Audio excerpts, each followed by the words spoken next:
So, I guess we don't have anything prepared. Yeah, we're not presenting much. We'll definitely do some cues and some A's. Hopefully you'll be doing the cues and we'll be doing the A's. So we probably need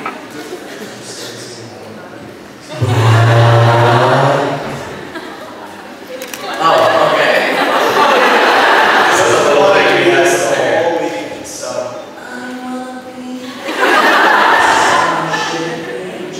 Now it's all you're going to hear about that. Good job,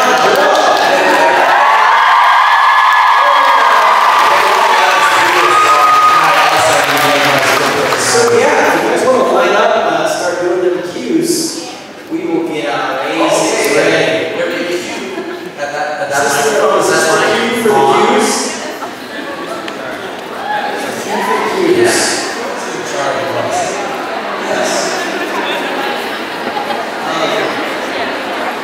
Based on where my phone is, how's everyone doing today?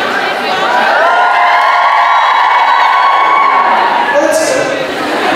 What's all up here? It's cool that technically, Yes. yesterday was our first performance in the UK.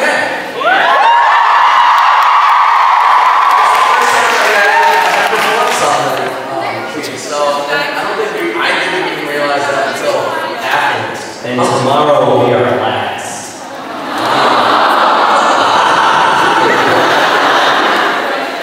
Let's get it. Alright, well, let's.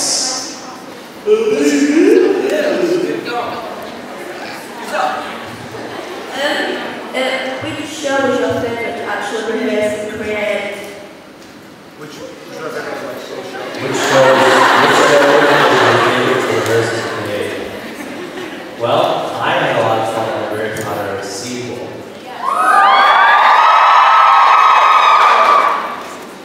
I had a lot of fun on a very Potter musical. It's just fun, no pressure. I enjoyed Starkid quite a lot. Yeah, sequel was fun because we, at that point, most of the shows we had done, at least for me, I was in school, so it was nice to do a show when no one was in school. So it was always like trying to work around people's schedules and like, we'll go to class, and then the sequel was like a nice 10-day, like, let's just do it. And yeah, it was fun. Yes, I think mine was the sequel as well. It was like crazy boot camp style. I'm gonna bring it to the modern era and say Twisted. I thought it's a toss-up between Starship and Batman. I would say ABPSY. Happy LeakyCon.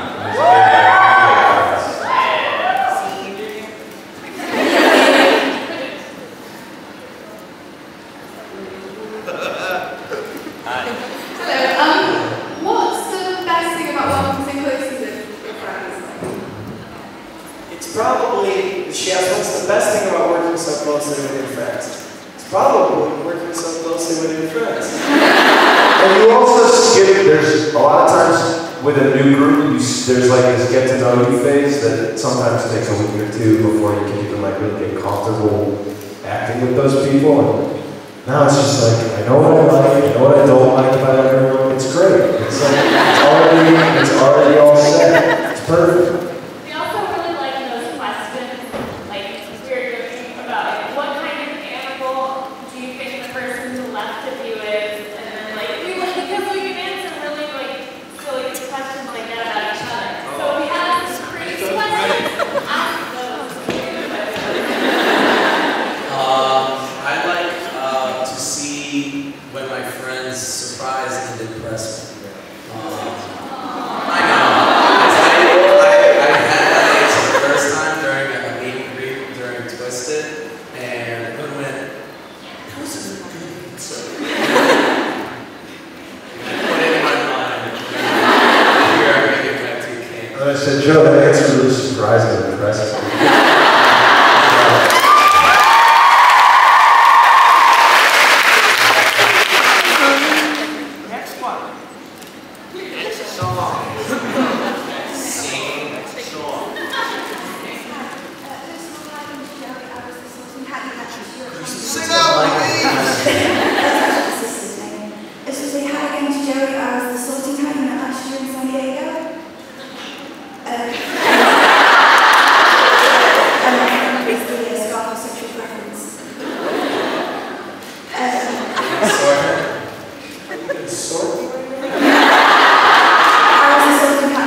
their resources, but do try to find people who are willing to work for free, who are willing to work for the fun and love of it, because I'm guessing that your resources are so limited that you're really going to need to have everyone be all in to really create something cool and special.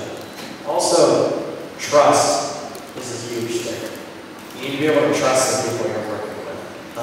That's hard sometimes, trusting people with big things and big choices and decisions. It's like very tough when you're doing a show. It's just tough. You gotta be able to do that. Sometimes it's like there's a million things that need to be thought of. One person's going to do all of those things. So you can be able to trust that other people that you're working with can also make those decisions. Or the decisions that you like. Trust. Here's some practical advice. If you have an idea for a show right now, you should talk to people here and see if anyone wants to do it. Hey. And because this is probably a group of people who are, have a bit of a theatrical bent, I'm sure. I'm sure there's a cast of a show somewhere in this room, right? Oh, there they are!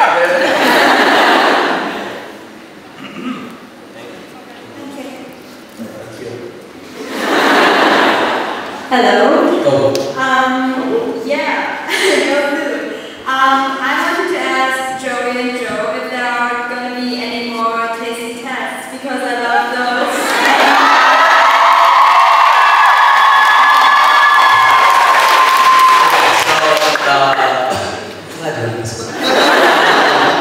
Yeah, so we have this idea that I want to do. Right now, the next thing that we want to do for Taste Test is the Taste Test movie. We'll never make a movie of it.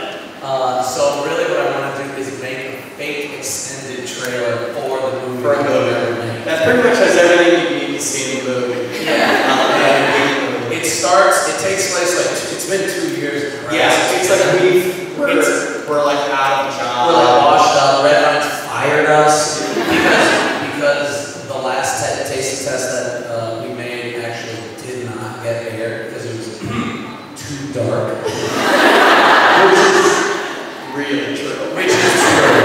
But they're like, we're a candy company. We can't do this. Because the last taste test was, can Red Lines, what can't they do? Can they display fear? So it's Joe and I in a weird dark basement. And it's like we're good cop, bad cop, they get our red.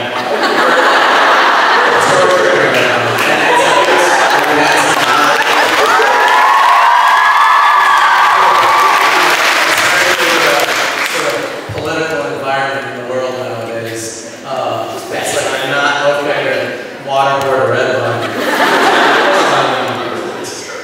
So anyway, yes, something will happen, but yeah, I don't know about red lines.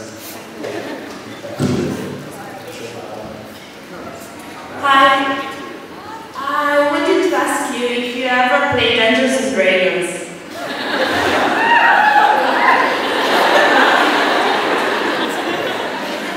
Yes. There's a really nice man named David Robbins who we went to what was that? It was a LARPing convention. It was a LARPing convention. Yes. For someone I went to, and he really wanted to teach us Dungeons and Dragons. So after a lot of correspondence, we finally figured out a day that worked for all of us, and it was a wonderful experience. We played twice. I got pretty much nowhere. Yeah, we played for probably a combined total of 20 hours, and we never leveled up once. And we have gotten about a third of the way through the dungeon. And I think that I'm going to give up.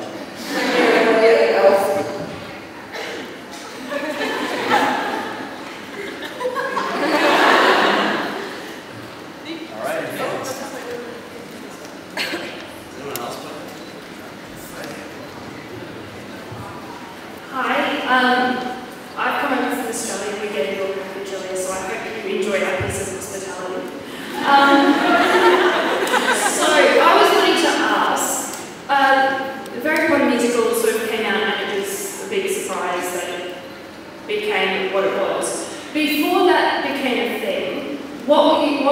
your plan? Where are you going to go with your careers, with your lives, before starting application?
How did you bomb it?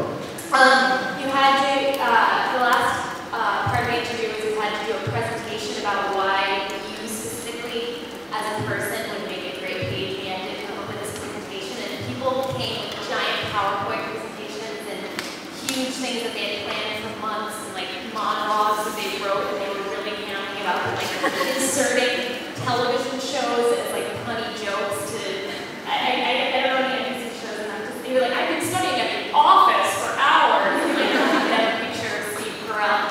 And I literally just got up and I held up the certificate I got when I went to Japanese nursery school, and I was like, Buddha once told me that I would be a child of him and teachings with the world at NBC.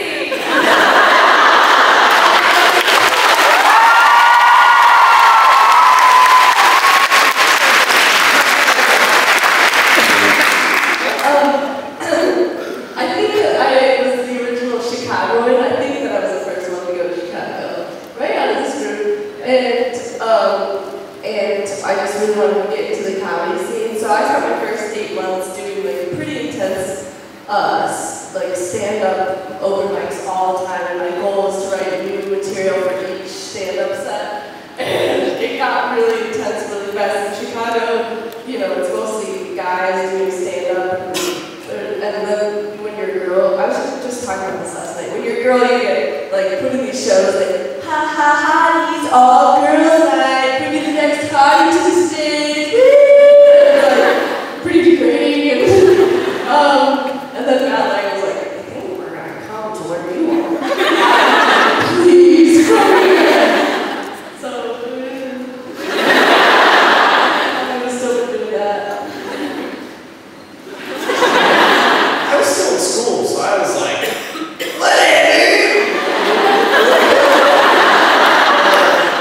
you know, still just eating a lot.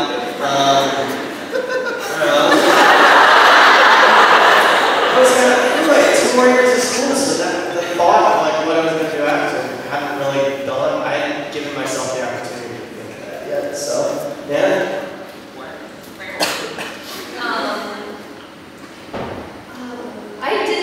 I had planned on moving to New York, and I did. And nothing changed. I moved to New York after graduation, and I lived there for a year, and then I eventually moved to Chicago, and we all decided to take the plunge. So, my story's not fun. Same. But I was pretty intent after I did an internship after school in Milwaukee, Wisconsin, and then I wanted to move to Chicago right after that. So it just kind of coincided with when the guys just decided they wanted to move, and yeah. Yeah, mine's probably Lawrence. I don't think that Starkid started to steer my choices until we decided to move to Chicago. So I graduated and I moved to New York for about half a year, and I decided that I didn't like it, and I went to go live with Brian, Aaron, McLean out in LA, and and then we did the sequel play, and then after that it was like, yeah, okay, yeah, let's like moosh. So I don't know, Yeah, I moved to Chicago after I graduated, but that was just random, just because I wanted to move to Chicago. And then I was biking down the street in my neighborhood, and then this car drove by, and they were like, I heard a voice, "Cool Clark!" And then I stopped, and it was like Brian and Julia and Elaine's, and they were scouting the theater for Starship. And then they were like, "Oh, we're both in Chicago, scouting for bikes." They were scouting for things on bikes.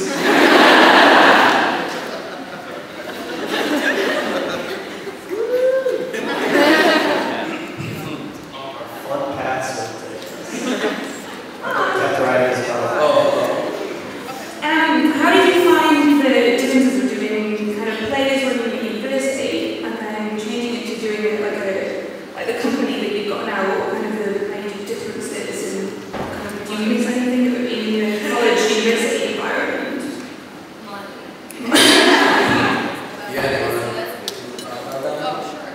Sorry, money. It's basically because when we were at UMM, we got everything for free. You know, we got the space for free, we got costumes for free, and designers, and everything was free. And so then you get out into the real world and you realize that everything is free. So that, I think, is one of the biggest challenges of transitioning. Yeah. Let's see. I think that it's different. I know that every sort of subsequent play that we've done, there's sort of internal pressure to. Did I use that right? Yes. Anyway, sort of pressure to improve. Whatever, and it's not necessarily outside pressure; it's internal pressure. You want to improve as an artist, I guess. So that can be interesting to see. You start to figure out. You start to have to figure out, well, what is improving, first of all, and can you improve while keeping the things that make us us. I feel like that's an interesting sort of change. One of the things that's really changed is these kind of like Q&A panels, because at University of Michigan often, so we had seasons, and the Ann Arbor community that were season ticket holders were mostly like 70-plus-year-old community members in the Ann Arbor area. And so they would often be the ones that would come to the Q&A panels. We usually have, I think, like one Q&A panel at every, like for each show. So it would happen one time, maybe like on a Friday night. And it was people that like were just like in the local community, and like maybe you'd see like a few plays in their life, and they'd ask questions at a thing like this, and they'd be like, "How do you memorize all those lines?" So it's been fun to actually get to be really interactive with our audience and like the people that like you guys that know about us and kind of have grown with us and know exactly how we memorize our lines. To kind of segue off what Joe said, I think it's interesting to be able to challenge yourself within a group of people pretty much your age. Because, at school, it's like, being under direction, under the designs of like professors and people who are just such seasoned actors and teachers of this craft. It's like everything seemed to be a little more out of reach. Things were referred to as in metaphors a lot. It's like, and so it's interesting. So I feel a big change has been just working with people our age and kind of having that dialogue switch to like communication, how we would talk about it with each other rather than a professor being like, "There's no number where you're just fire."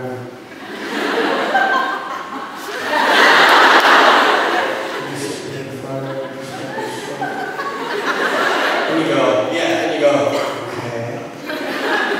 Professor who used to take long pauses and go, Go away, I don't like you, go away. Cool. Hi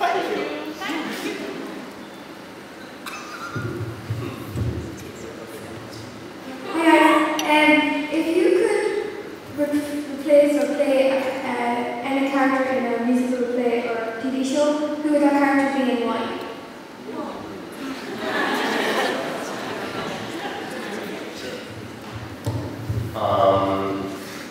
I want to play Aang, the animated character.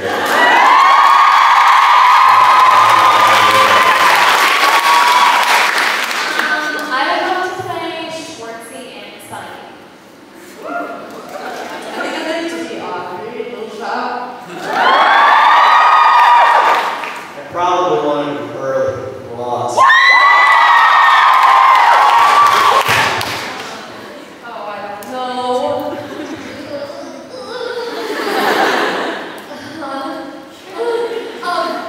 I've always wanted to play Peter Pan in the musical Peter Pan.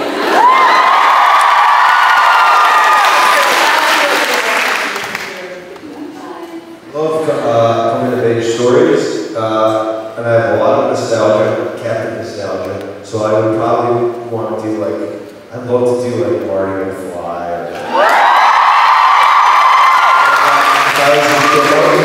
Or if I was a kid, like I'd probably want to be like Dewey from Malcolm in the Middle or something. I always wanted to be George from Seinfeld. Maybe like Schroeder from the Peanuts comic.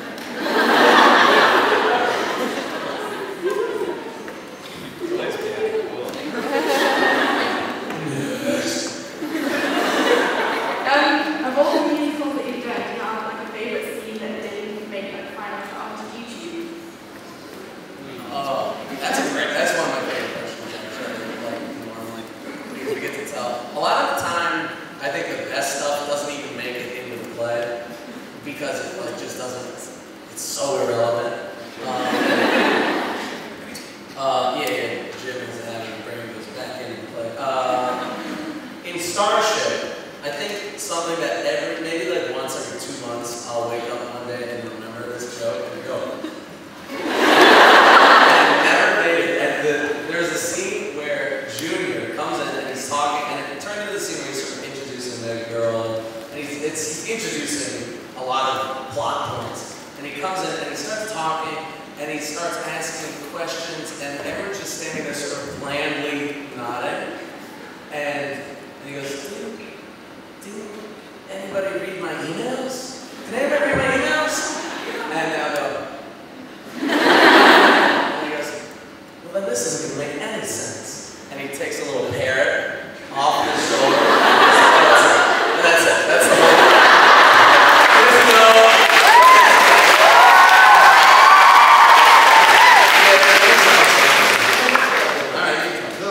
When Joe first comes out in Starship, during kind of his emotional freak out with beer, there used to be this bit where he forgot to bring his Tamagotchi with him. And there was this moment that made me laugh every time he did it, where he would go, oh, I forgot something, and he'd run off to go get his Tamagotchi, and you just hear from off stage all of a sudden waiting to see where he went, and go,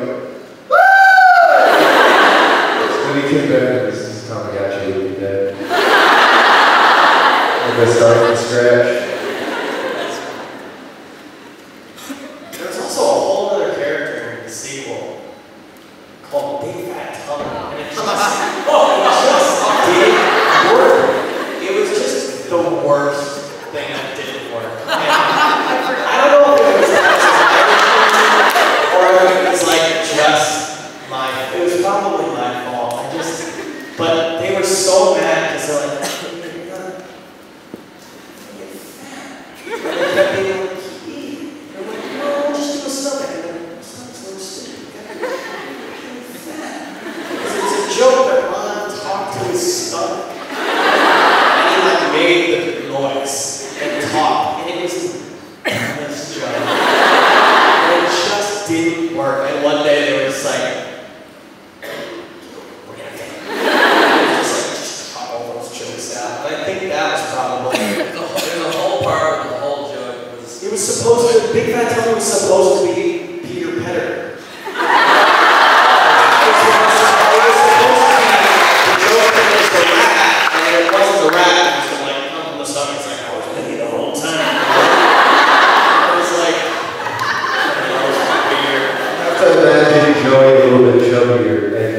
tell me it wasn't true. Tell me what go. They're going to be to me. How I used to do. Yeah, I was like, I don't know, what do you think? Just weird. See, none of you laughed. It was a weird joke. Thank God for that. When Twisted gets edited, we'll be able to answer this question with Twisted, because there's a lot of interesting and fun stuff that ended up not getting used. But, So hold your horses. All right. Question. I was just wondering if you could ever do like a UK tour.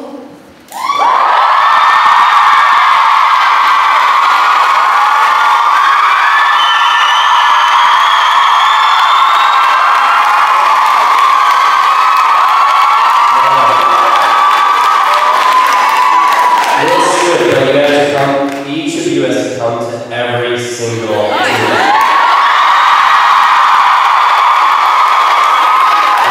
that's a binding contract. Next question. I love your dress. Which Professor Hogwarts do you think the person to the left of you would be and why?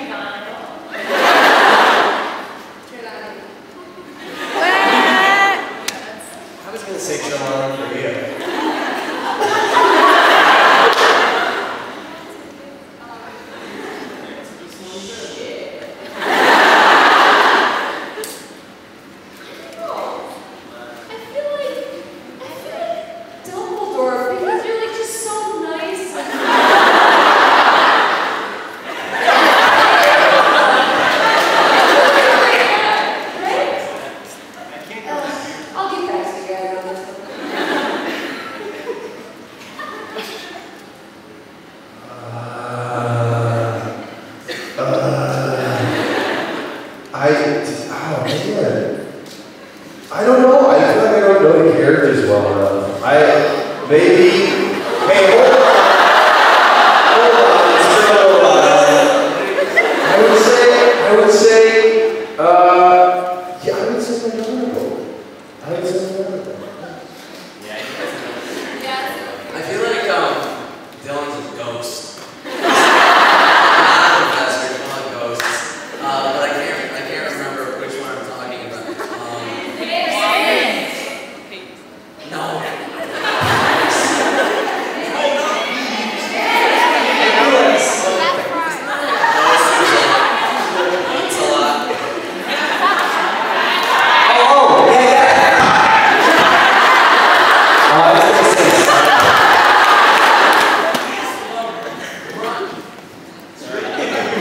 You go, Clark, then I'll do one for you. What? Yeah, I guess he's not a professor, but I want to say Filch.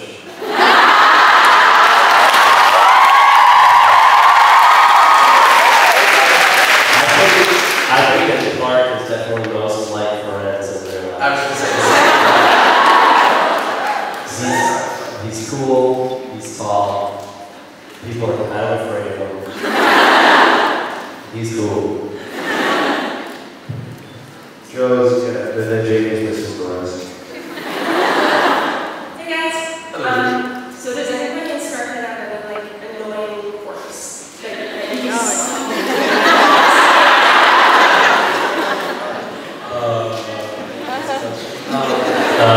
like to answer for ourselves or for others? Others.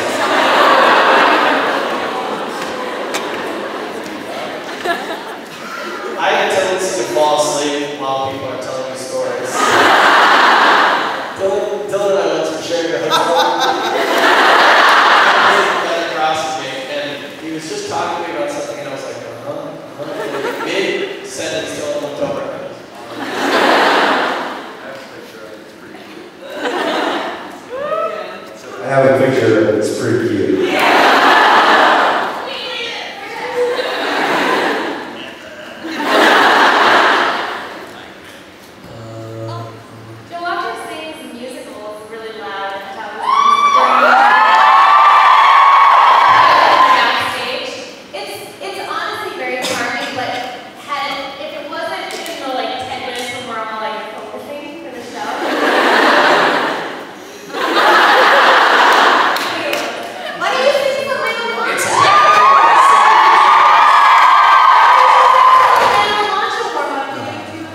It's like You don't need that it's much. like a warm. I don't know. Yeah. I don't want to touch. All right, next. Oh, you know what, Lauren? It's difficult to get her to not concentrate on when lunch is. I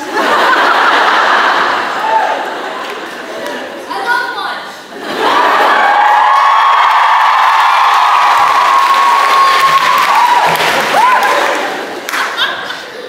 All right. Next song. Hi. Which musical are you most proud of and why? Most proud of?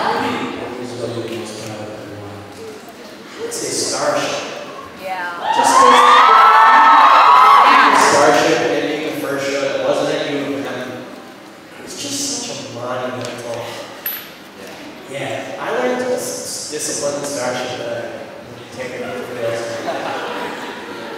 Yeah.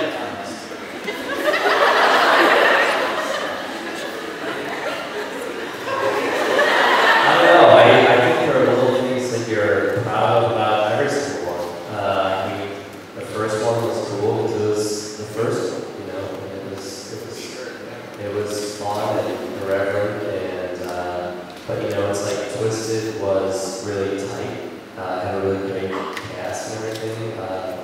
Yeah, Starship was the first one we did out of school. Batman is one of my favorite ones for sure.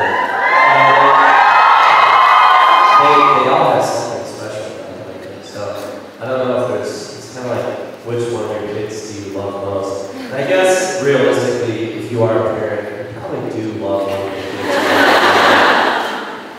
So, but you never tell me about that, so that's the lesson we'll take from you. All right, thank you.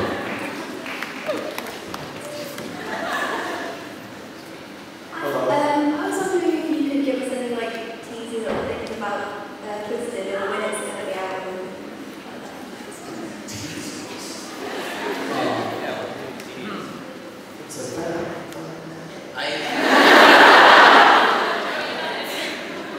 Yeah, I know.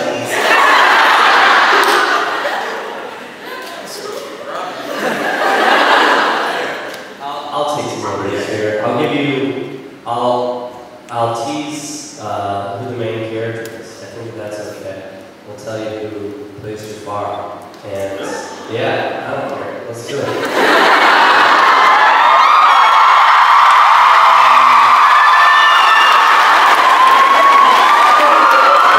Jaime, Jafar is played by our very own Saunders.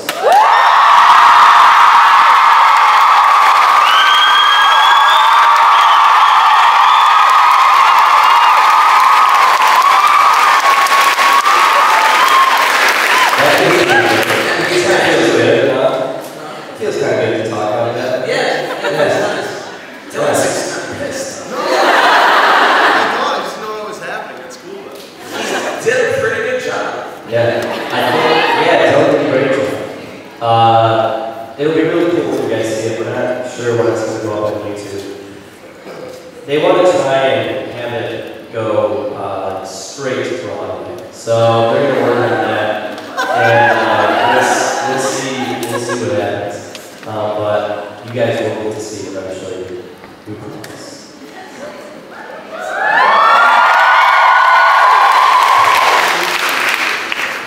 Hi. What house do you sort yourself into, and what house do you sort each other into? That's like so many answers. Like, we got it how many? It's 2 times. 8 times 8. I haven't officially sorted, but I like to imagine how it's rated wrong. I actually do not know for sure either, but I think that I have a sneaking suspicion I'm a Hufflepuff. I finally got sorted a couple weeks ago. I did it officially, and I'm a Hufflepuff.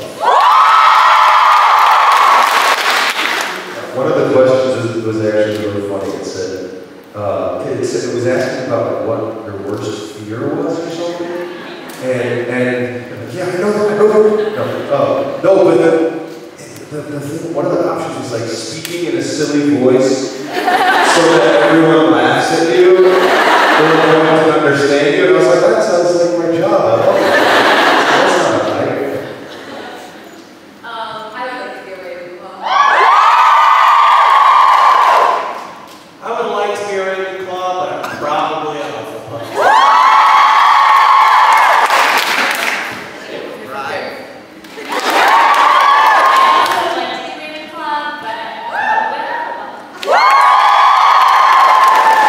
This is literally the most disappointing knowledge I've ever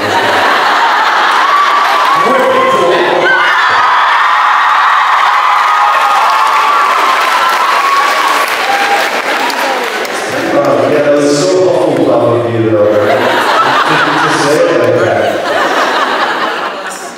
You're very Slytherin. Yeah. Alright, next question, please. Hello. My question is, what is your favorite song to sing? I was a Philippine camera. Yeah, what was your question? Probably going to be pop culture. It was Rose medley of Rose or Wait. That's probably Super Friends from I love singing the way I do with Meredith.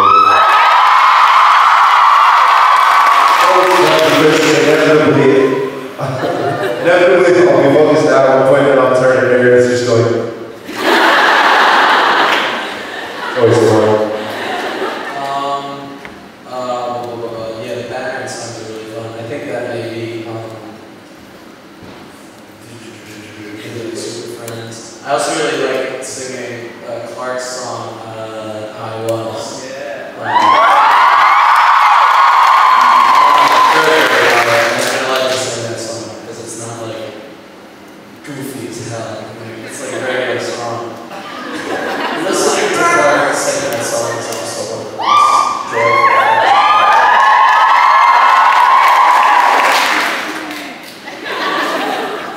I like seeing everything ends because I cry in the middle of it. It's too dark to play.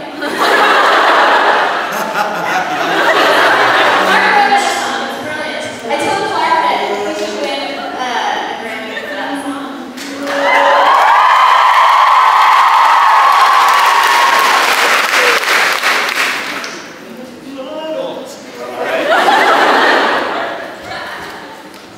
Hi.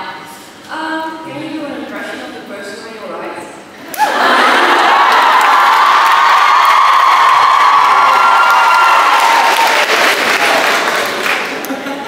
Should I start? I'll start. Yeah.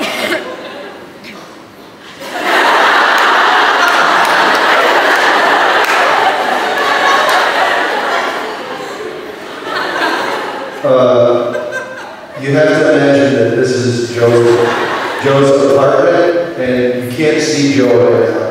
But he's on his computer, and he's going like this.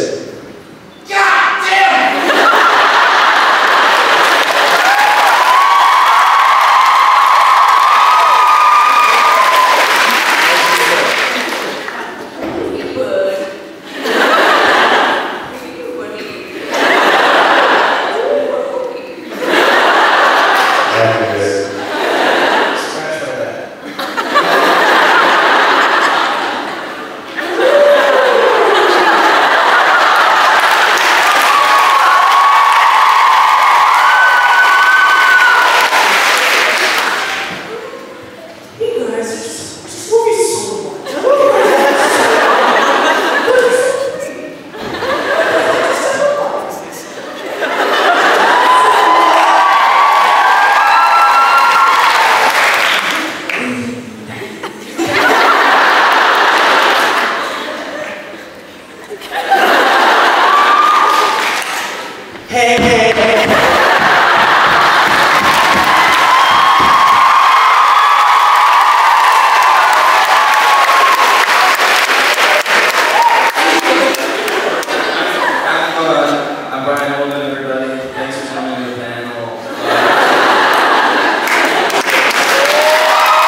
believe in possessive love. I don't know. Well, I always, do you guys know the movie Father of the Bride? Yeah! I always thought that Diane Keaton and Steve Martin made a wonderful couple.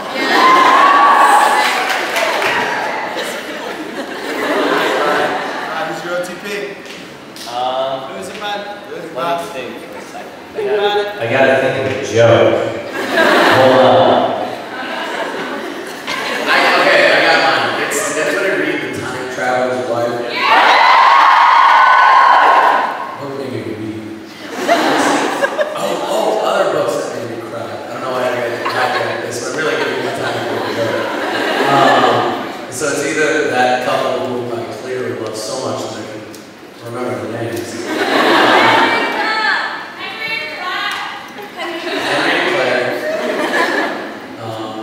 You got a joke? Yeah. Alright, there's two possible punchlines, alright? The setup is Slimer, okay, and then there's two people. Either one is, there's a ghost called Flabber on the show Beetleborgs.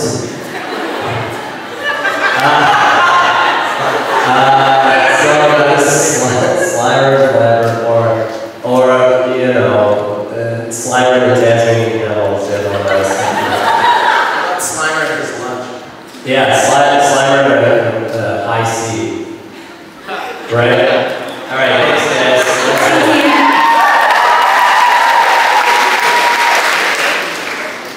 Hello.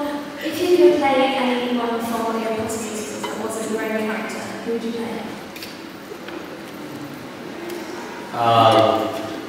Sorry, I was getting to understand you.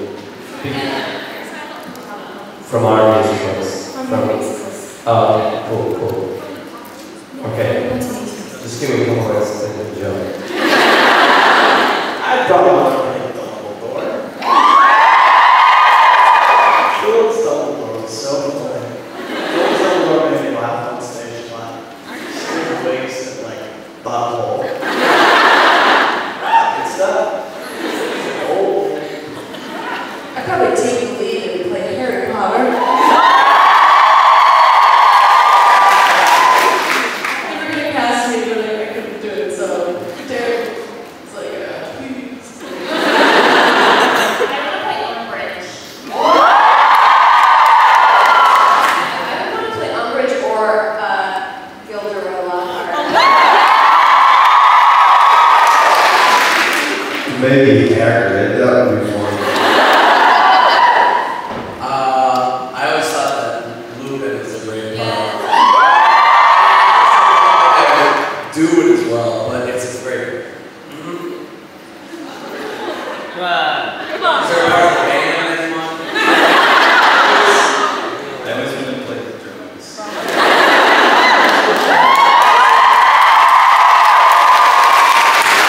I also think McGonagall.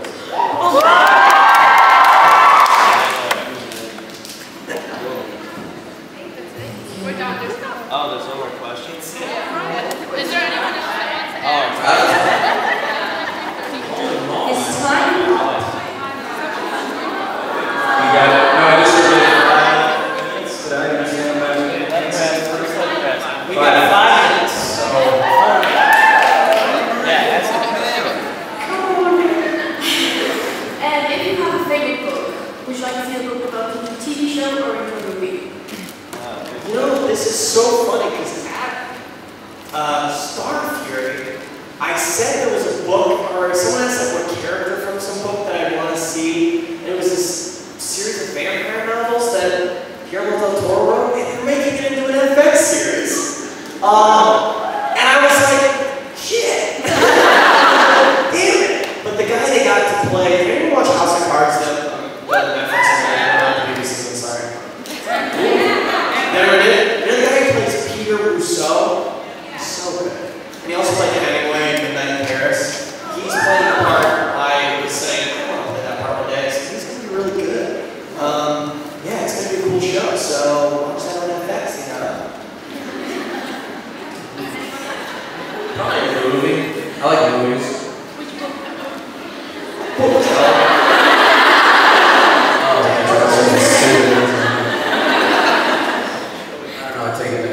I've always wanted to see a movie. We'll never have it because J.D. Saunders wrote in his will that no one could ever make it into a movie. But I've always wanted to see a Catcher in the Rye. I've been waiting for them to make a movie version of The Giver by Lois Lowry. They are making it. What?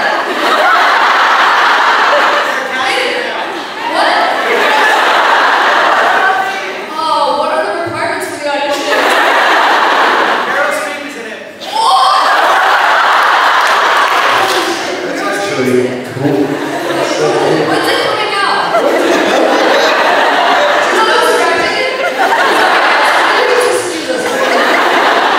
Michael Bay.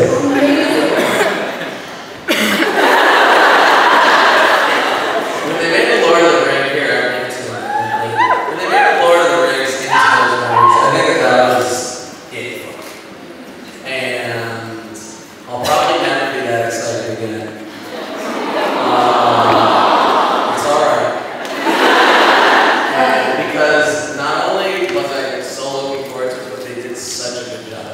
Because it's not like I was arguably more excited for the new Star Wars, and then it killed a part of me when it did, and that has never recovered, you know. But with the Lord of the Rings, they just knocked it out of the ballpark, and it gave me hope for art and society. And so it was like that was it. Lord of the Rings just did it. The Hobbit part too, but it's just not. You know, I think that they kind of effed up with the Hobbit because it's sort of like 3 movies for like a teeny little book, which I think is as a book greatly designed as a single movie. You know, that could have been a hell of a movie. Single.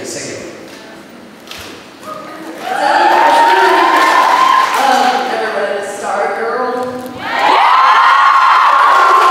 When you were 13, it's life-changing. I remember when I first saw that Ariel Holden, I was like, that's Stargirl.